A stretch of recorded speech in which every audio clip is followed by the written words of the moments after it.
You scored well on your English test, maybe even very well. Grammar, correct. Vocabulary, strong. Reading comprehension, almost perfect.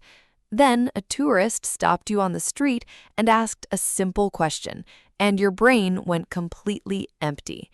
Not because you didn't know the words, you knew every single one of them.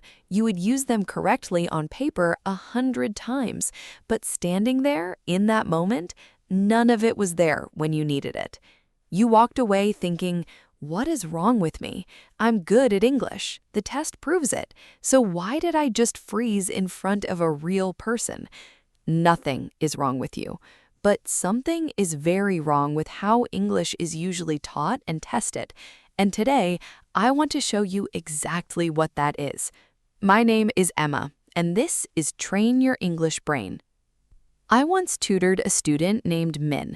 Minh's test scores were some of the best I had ever seen. Reading section, near perfect. Grammar section, flawless. He could explain the difference between present perfect and past simple better than most teachers. One day, his company sent a foreign client to visit the office. Minh's manager asked him to show the client around and make small talk. Minh agreed, confident, even a little excited to finally use his English in real life. 10 minutes later, Minh came back to his desk, pale, and said almost nothing for the rest of the day. I asked him what happened. He said the client asked, "So how's the project going so far?" And Minh understood every word, but something happened between hearing the question and producing an answer. A long, painful silence. The client smiled politely and changed the subject.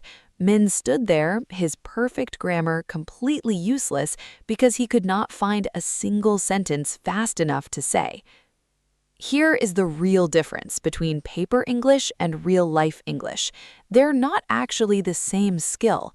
A test gives you time. You read a question, you think, you check your grammar, you choose the best answer, you move to the next one. There is no clock ticking inside a real conversation that says you have 3 seconds to respond or the moment passes forever. But that is exactly how real conversation works.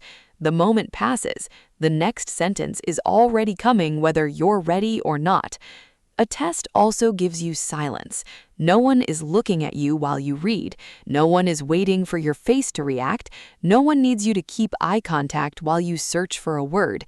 Real conversation gives you a human being, present, watching, waiting, and that pressure changes everything about how your brain performs. This is why so many strong students freeze, not because their English knowledge is weak, because their brain has only ever practiced English in a slow, silent, private space, and real conversation is fast, social, and exposed. There's a name for this gap in psychology. It's called the difference between declarative knowledge and procedural knowledge. Declarative knowledge is knowing the rule. Procedural knowledge is being able to do the thing without thinking about the rule at all. You can know every traffic rule in a driving manual and still feel terrified the first time you drive on a real road with real cars moving around you. Knowing the rule and performing under real conditions are simply not the same skill, even though they're connected.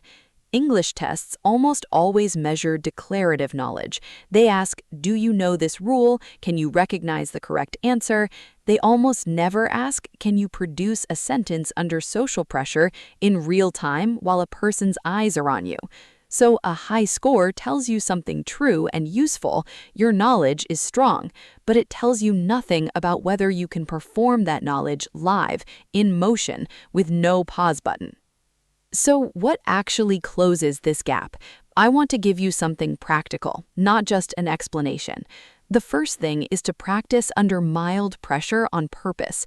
Set a timer for 10 seconds before you allow yourself to answer a question, even when you're alone.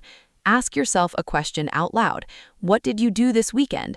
And force yourself to start speaking before the 10 seconds are up, even if the sentence is messy. This trains your brain to produce language under a small time limit, which is exactly the skill that disappears under real-life pressure if you've never practiced it. The second thing is to practice with your eyes open, not closed. A strange but important detail. Most learners practice speaking while looking at a textbook, a screen, or their notes, but real conversation requires you to speak while looking at another person's face. So when you practice alone, try looking into a mirror or at a photo of someone while you speak.